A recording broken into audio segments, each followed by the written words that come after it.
What's up, guys? How's it going? Today we're going over Halloween Ends. Yes, we are finally at the end of this series. Halloween Ends. When it first got released, people hated it. People disliked it. So today I'm doing everyone else a favor and rewatching it and then giving my feedback.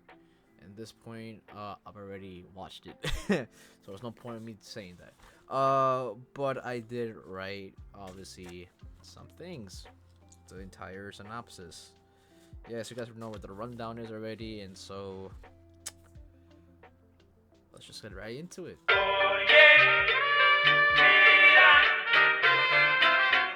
The movie begins with Haddonfield in 2019 Halloween night. We follow a kid named Corey, who is a babysitter. Even though he doesn't say he's a babysitter, he's babysitting a kid on Halloween night. The kid is one of the awful kind of kids of babysitting. He's like a little shit. Basically, so Corey wants to get a little snack out of the kitchen, and then the kid, his name is Jeremy, by the way, he goes upstairs and pretends or try to scare Corey. Corey falls for this. He gets locked into a room. He goes up in the third floor. The kid starts teasing him that he's scared or not, and Corey's rebutting like he will kill him at this point, and the parents kind of walking on that conversation, and they have no clue what the hell is going on. So then Corey keeps on kicking the door. He does kick the door open. The door does hit Jeremy. The door demolishes his face, and then he goes over the ledge of the staircase railing and then hits his body on the wooden floor, and his parents scream in agony and look up at Corey. Is like, what have you done? And then boom, we get a title card. After this title card commends, we get Lori monologuing about her memoir she's writing about. This does interruptedly end with pumpkin pie getting burned in the oven, and Allison and her trying to get rid of the alarm that went off. While she's writing all of this or telling the monologue, we get some links with what happened current day, what's happening within the timeline of Halloween Kills and Halloween of this movie now, Halloween Ends. A bunch more people dies, not really from Michael Myers. You all kind of blame on someone else. I did find it interesting. There is a woman that's hanging off her house, I believe, and it looks like Oscar's mom, that we saw in Halloween Kills. I don't know if it was a suicide or someone actually killed her, but it does seem like that way. At least in my eyes, I don't know if that's the actual, plot of that. What's very interesting in this is that the Myers house is finally demolished. So there's no more Myers' house anymore. The light's completely gone, which kind of makes sense for the rest of the movie here. It is 4 years after 2018. So we're in present time 2022. Laurie keeps talking about her life, how it changed, saying that since Michael disappeared, she bought a house to live in now. She's now living with Allison, all of that. And then we get Corey back. So the movie kind of cuts to Corey, cycling to work. At this point in now, he's released. Because I think later in the movie we get a breakdown of kind of what happened with Corey and the relationship with the parents in the case. But at this point we see Corey out and free, working on himself basically. He has a job as a mechanic. He does cycle there in the beginning. He always gets ran over. That's gonna be a frequent thing going on in the movie, by the way. When we do get to his workplace, he is running late. He is pretty much late. His boss Ronald kind of give him a motorcycle to use.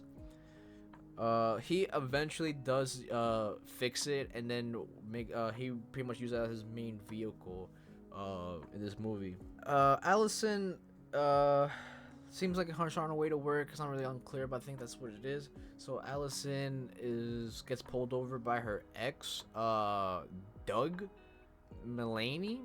He's one of the kids that bullied Lonnie in the last movie, or he's at least one of those Mulaney's.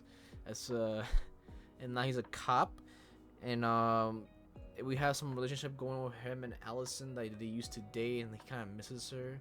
He kind of has like that vibe that he's very desperate for a woman's touch or interaction or even attention to women.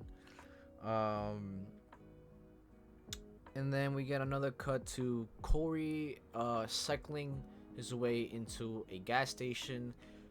He takes some time to figure out what he wants to get. The clerk there is kind of like pissy about it. I don't know why. She just is. And then he ends up getting chocolate milk. And then we get a bunch of high school seniors pulling up. There's four of them. They're in a band. They're going to this game later, and they kind of want to get buzzed in a way. So they ask Corey to get some booze for them. But it ends up not working out. So Corey rejects that offer, and then he kind of just breaks because he kind of knew who he was, like the babysitter killer. Calls him a pedo, whatever. Um, uh, he breaks the glass with his bare fist. He gets cuts in his hand. All the chocolate milk kind of explodes on them. They get pissy about it. They gotta push him into the cargo container that's right behind hthem, because every gas station have that, right? And Lori kind of interrupts it and like leave him alone basically, and then they call him and her a psychopath in a freak show, and she doesn't understand which one who's who at this point in the movie. She brings him to where Allison works. This is a health clinic, or some sort of a clinic for help or health related stuff. She kind of gets a vibe off of him just off looks. She kind of likes him already off of that. In the process of getting stitched up, Corey does freak out a little because the doctor did say he's gonna feel a little pain. He kind of interrupts that, but like the doctor kind of goes off on Allison on for his mistake. Corey just kind of wants to stick up for her, and it's like you shouldn't like, you know, basically he shouldn't talk to her like that, because no boss really should do that, because he's also the boss of this clinic. But Allison kind of gives him like, no, I've been through shit, so it's pretty much fine. They kind of have a conversation going on, and then she talks about that her car just is also needs some fixing, and he's like, you know, the mechanic and stuff. He just like, oh, I know how to fix that, whatever. She does tell a terrible joke in this movie. It's really bad. It's kind of hard to watch. It's hard to watch that scene. She kind of invites him to the Halloween party and stuff, but then Corey's just like, I'm gonna miss dinner, so he kind of has like Elriz at that point. The next day, she visits him at his work.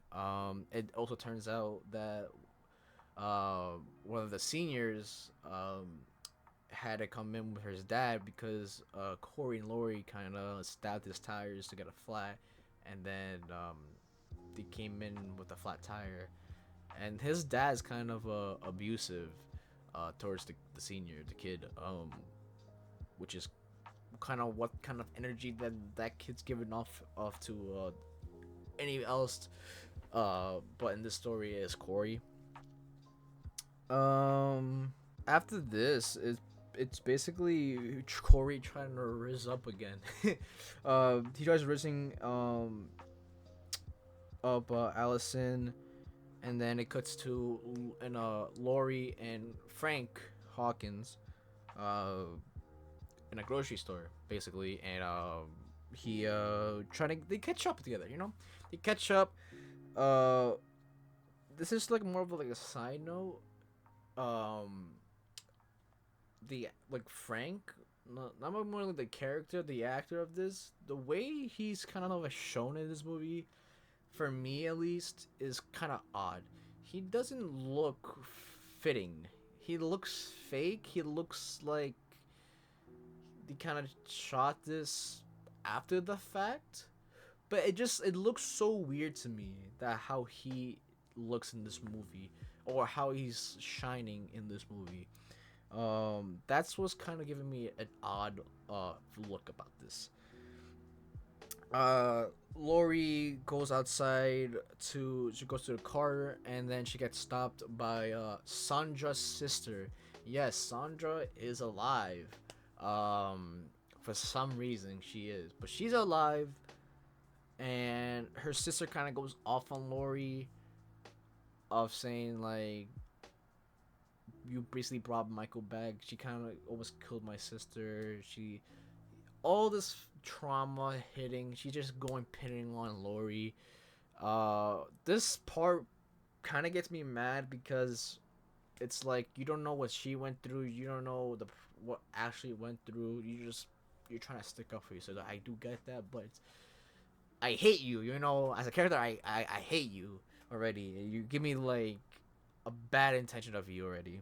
Awful. Later that night, we see Allison and Corey go on this Halloween party that's getting thrown in the bar where Lindsay works. They have a great time. They're having an amazing time together. Corey wants to get a drink. He gets a beer. And then the mom of Jeremy interrupts, and she's like, "Oh, you having fun? Yeah, yeah." Well, you like she goes off on him now for still having that grief of her child getting killed by him. Like she sees him kind of having enjoying himself now, but she's still not enjoying the remorse or like the grief of her child. I do get that too, but like still, at a certain part in this movie, I'm just like, why the fuck is she in the bar? Like, why are you there? Like, you have no intention to be there. Like, why are you there? And then after rewatching this movie twice, it did open my eyes a little bit, which I get later in the movie, or I kind of go into in the pros and cons section of this movie, of this video. That's where I'm gonna go deep in. So we also get a awesome cameo by Nick Castle, because when he bumps into Corey, he's like, "Oh, Scarecrow, you see anything you like, whatever." He has a whole like thing going on in his stomach. It's kind of cool. I love that he's in the movie again. I love he's enjoying the engagement again with the franchise itself, because I love Nick Castle. Corey storms off after this part, and then Allison kind of goes after him. He almost goes off on Allison. But he almost gets killed again. He almost get ran over again. He tells Allison like she has no clue what he knows, and then to kind of go off on the trauma together. But being in this situation, Corey is more of a killer, and she's more like a victim, a survivor. So she gets a different kind of point of view of other people looking at her, but he gets a disgusting look on him. After this altercation, the seniors pull up on him again, basically pushing him around, teasing him. He does try to stand up for himself. He does snap back at Terry, which is the guy who pushed him early in the movie. Terry, he kind of gives him the rundown of how he sees his family. Basically, he's just a failure at life. He just, giving up the energy that his dad hates him. He doesn't like him at all. That's why he's giving all this bad energy to Corey and stuff. And then I hate these kids, like except for one of them, which I do feel bad for. One of them, whose name is Billy, kind of gets Corey in a chokehold, and then pushes him to Terry, and then Terry just pushes him off the bridge, and then he lands, literally two inches off his knife when his knife got thrown off too as well. So then after that, Corey's body gets dragged. This homeless person sees that. He gets dragged into a sewer pipe. which later he will reveal that it's Michael Myers' dungeon or kind of a home now. Corey wakes up and trying to leave, but then he gets choked by Michael. But then Michael goes through his visions, see what he's been seeing, and he's basically the same person as Michael. So then he stops choking him, and then he escapes. And then the homeless person that was watching him saying that he's Michael Myers, so giving the mask, and he's like, "Oh, why did he let you leave? Like, what's the whole point?" And he gets furious about this, and then Corey accidentally stabs him. He stabs him 3 times. So then I guess, so then he kind of runs off on that, and then he goes home. His mom is very sick, and then he goes to the bathroom. They have like 2 windows. He looks at himself in both of the windows, and he sees basically his true identity now, as like a killer, a villain. Then we cut back to Allison at her job, and her colleague Deb gets a promotion that Allison desperately needed or wanted. But she's happy for her, and so what happens is that Deb gets gonna get pretty annoying about the whole situation and shit. We do figure out later that it is a biased decision on the doctor's part. Laurie starts monologuing again on her memoir, and then Corey kind of pulls up into the house, Michael Myers-esque, so we get another homage to 1978 movie Halloween, where Laurie looks out the window and sees Michael, but now we see Corey in the same kind of situation. Which I do love, by the way.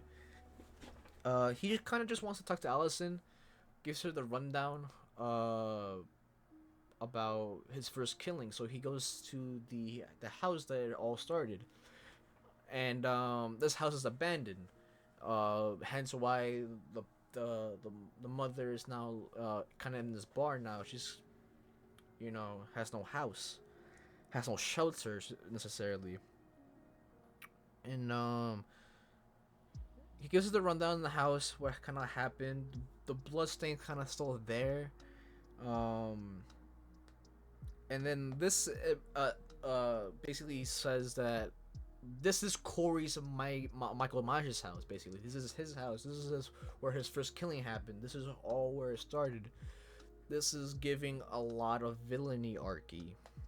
I don't know if that's a word or not, but deal with it. And then Corey and Allison's having dinner at this diner, and then gets interrupted by Doug. Doug doesn't really realize Corey's there, and then Corey kind of sticks up for them and saying like, kind of fuck off. So he does fuck off, and then after that he takes Allison back home. They make out for the first time in this movie, and then he goes off. Meanwhile, Doug pursues him. He trails him. He brings him under the bridge where he gets not kidnapped but dragged into the sewers. So then he drags Doug into the sewers, and then Doug falls for it. He kind of sets him up for Michael to ambush him. He just got ambushed, but Michael's so kind of weak, so then he kind of holds Doug back and let Michael do the stabbing, and does end up killing and gets all his energy force back, his evil energy. And then it cuts to Corey going to Allison's house again, basically almost giving his position up as a killer to her, but she's kind of like at this point too in love with him to even realize that fact, because he tells her like, oh, they let Michael Myers let you escape, like how he let Corey escape, kind of like giving up that vibe like, yo, like you shouldn't trust this guy no more, but she's too deeply involved, and just they go upstairs and then have a night with them together. So then Laurie sees this when she does pull up, and then we have a Michael Myers stare down with Laurie, but she just doesn't see that because he very moved away from a tree that he was standing on. The next morning happens, and Corey wakes up and sees that the scarecrow mask is on her nightstand, so he pursues to take that. Back in the health clinic, we see more of Allison's hatred between Deb and the doctor. She's just pissed off that she didn't get the promotion and shit. Little does she know that they're in a little relationship together. That's why it's kind of biased. Lori tries to get some more information, so then she goes to Corey's mother, which gives her a bad vibe. I hate his mother. She's just a bitch in this movie. But Lori goes off crying because again she's getting told off basically, and then she goes to the bar with where Lindsay works, and then we now see the father is also there.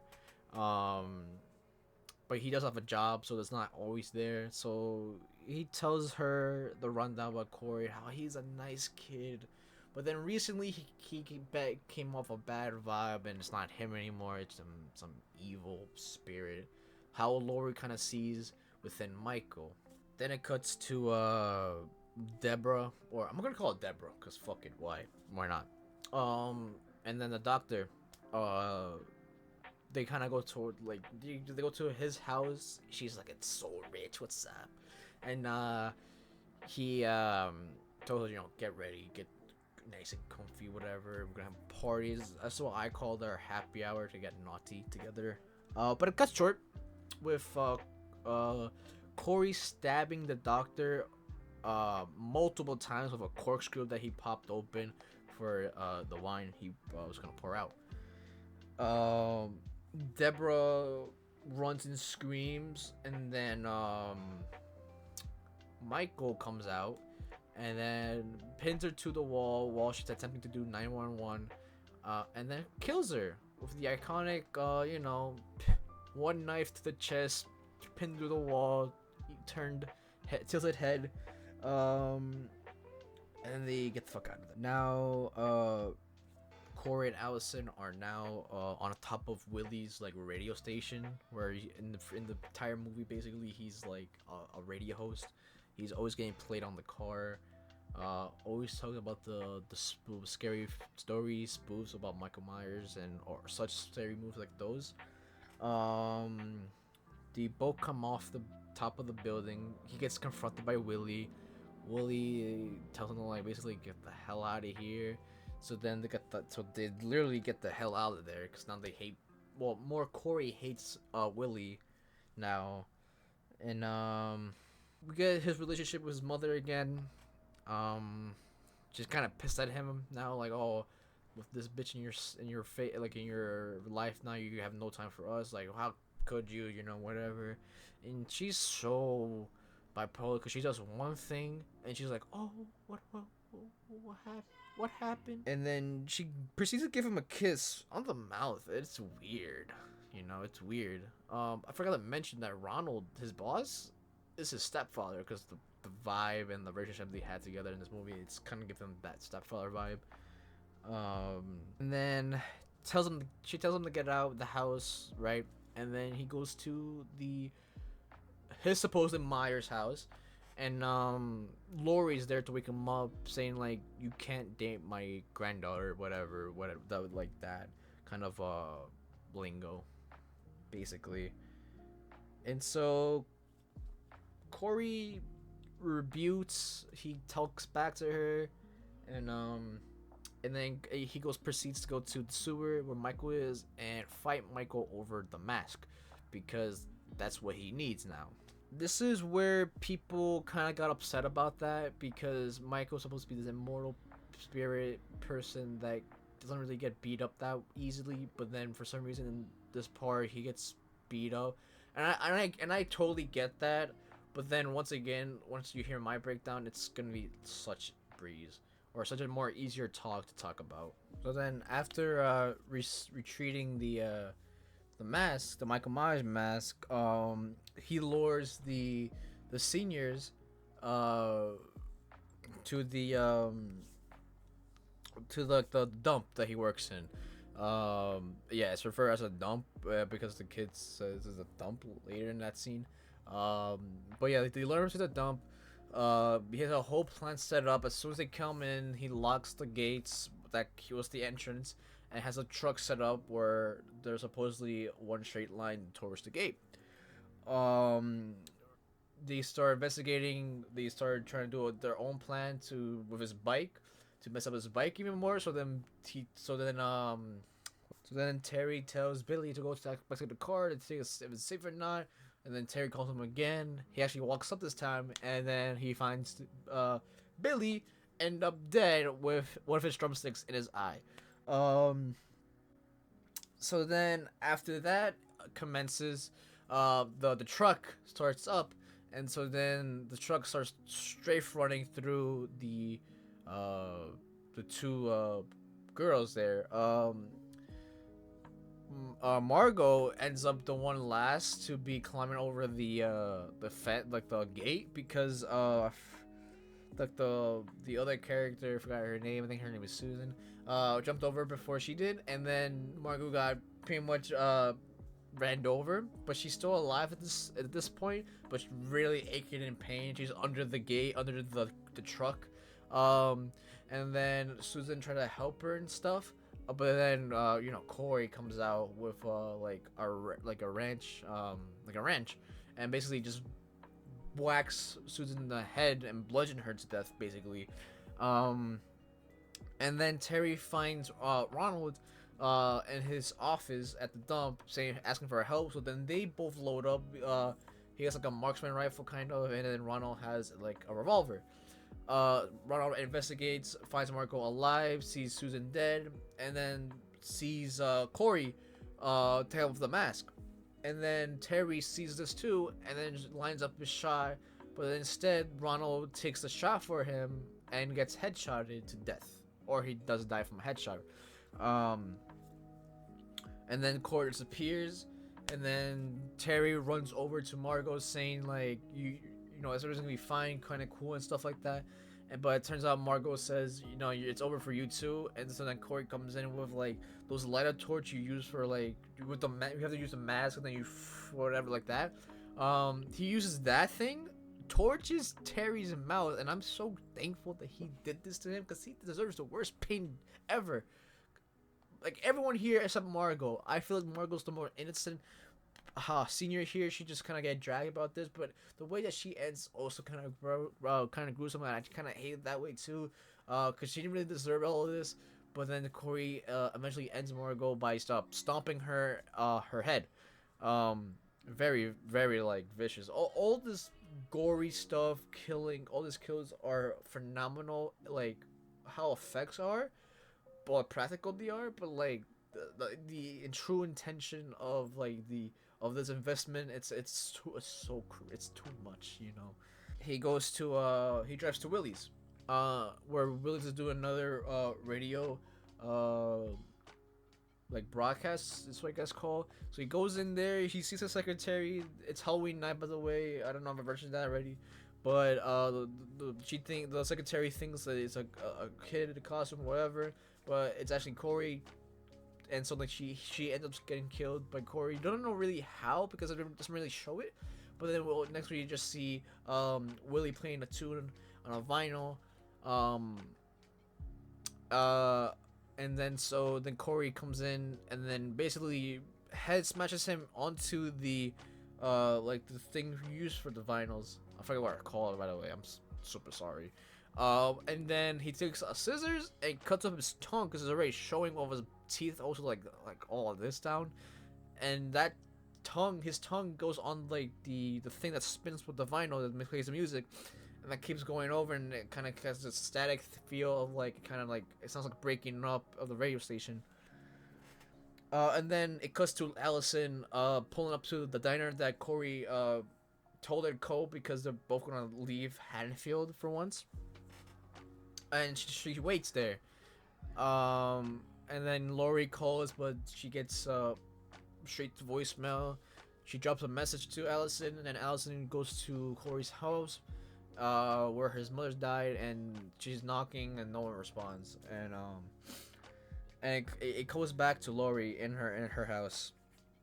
So then Lori turns off everything from her house, every light in the living room, goes upstairs, starts fiddling with her papers, and she takes out a gun or a revolver out of her safe that she has under her desk, and she stages a suicide. Basically, Corey's creeping up on this. We kind of see his shadow, a light, in the far background when he does come up. She shoots a pumpkin that splatters on the wall. Corey sees it. It still opens the door, and then aims the gun at Corey.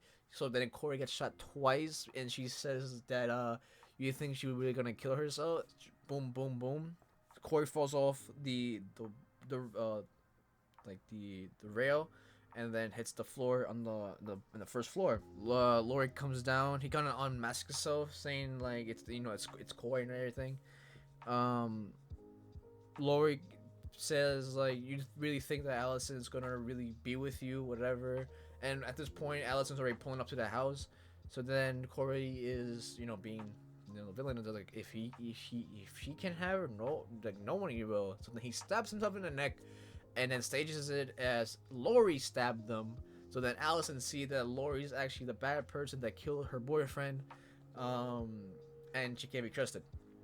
So then Allison leaves, and then Laurie's quite sad, and then she kind of goes through the rooms. Well, now Michael is now entered the house because she sees the back door open.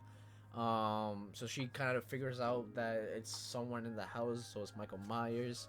He retrieves the mask. He does see Laurie go into the kitchen, and then this is where Laurie goes in hiding. He investigates, but Laurie's like hiding in a closet. And then once Michael gets closer to the closet, she just bashes in, and the final showdown begins with her and Michael.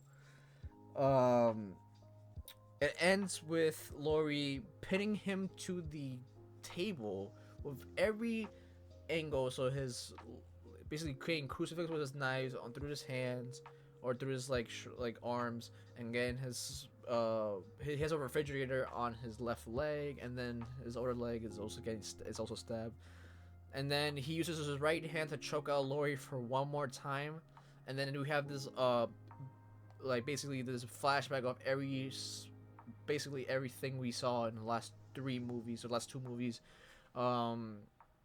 basically all from the beginning to now. And then we see Laurie says, "Do it," right? So like come on, keep doing it. So then that references Allison to tell Karen like, do it. So then this time Allison comes to the rescue, and basically breaks Michael's arm. And then Laurie slits all his neck, his wrists, and then saying that he's finally dead. Hawkins come in and saying like, "Oh, it's Michael." And then Allison jumps in saying like, it's not dead enough, he's already like dead, but he's not dead enough. So then what happens is that they take his body to the dump to grind his body, so then his body is no more longer existent. During this whole process, we see every recurring character we saw in this trilogy, any survivors, and it's really cool to see Julian here once again. I love that kid. It's a nice ending touch.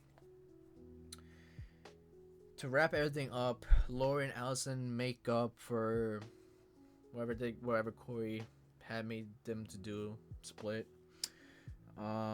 She does end up finishing her book. And then we have Allison starting a new life of her own. So now, this is the most interesting part of the series, always the pros and cons, and then my final response. So let's start with the cons for the first time. The things I didn't really like are some of the actors' actions, the character actions that they provide here. It didn't really fit with the character from the last two movies. It felt completely different. It felt completely a new action brought to these new characters for this particular movie. For some reason, I don't know. And the other con I really have is that Margot and Ronald didn't really deserve the deaths that they really deserved. Yes, they went out with a bang, but for being the most innocent characters in this movie, it goes both ways. It breaks my heart. I really enjoyed Cody's villain arc. It introduces the same dark path that Michael did um in 1978. It follows the same formula, which I do like. It does bring out the new boogeyman they all claim to be with Corey. They bring in the new boogeyman and get rid of the old boogeyman, which is Michael Myers. This also adds up with the acting that they provide in this movie. The acting is superb. It's amazing. It's it's unbelievable. It's better than the other two movies we saw. It does help with the up to date storytelling. Being 4 years gap, it tells us what's been going on in Haddonfield for 4 years. It it does help with the storytelling in that point. The kills, the gore, unbelievable great. It I don't even, that's the sentence I mean proper. It's great. It's good. It's fantastic. And the last thing I have to say that Corey represents prime Michael Myers, young, hungry for or thirsty for death, thirsty for killing. It's a perfect match. Yes, Michael Myers is not necessarily in this movie per se, but we do have a Michael Myers persona in this film, which I think what Dr. David Gordon Green was actually going for instead of the old Michael Myers. I now rewatching this 3 times already. I find this way better than I saw the first time. The first time I hated it, but now understanding what the actual message, the theme is going on here, it's actually a pretty solid movie. Um, if you're wondering what the theme is, it's two basic things. Is homelessness, because we see a lot of people who had out of shelter, like the parents lost their home. The homeless man we saw there, Corey kind of got thrown out, kind of goes homeless, but has a shelter to live in. It's not his own property, but he's somewhere. It's the same way how we see Michael grow up. It's the same way, but with a different character. I feel like people don't necessarily give it that chance like that. But now after seeing this, I have a new like a more like I enjoy this movie more now after realizing this truth. I think it's actually a great solid movie. Honestly, it I don't think it deserves the hate. I think the hate only becomes is only because of Michael's presence in this movie. I think that's what pretty much the hate is from. Otherwise, this is a really good movie. Like I would say, this is a pretty good movie than Kills, story wise. Um, but then I think this is a pretty good like end, to be honest. Um, but yeah, I don't think it was really that bad, to be honest. Like I don't think it's not very bad. I think it's a really solid movie. I think it's better than Kills. I think it's pretty much better than the other like first 6 we saw in like the 90s. Like I think it's pretty fucking solid. But that's my opinion. Let me hear your guys' opinion in the comments down below. Did I change your mind? Maybe. Did I you hate me now? Probably. But until next time, take care.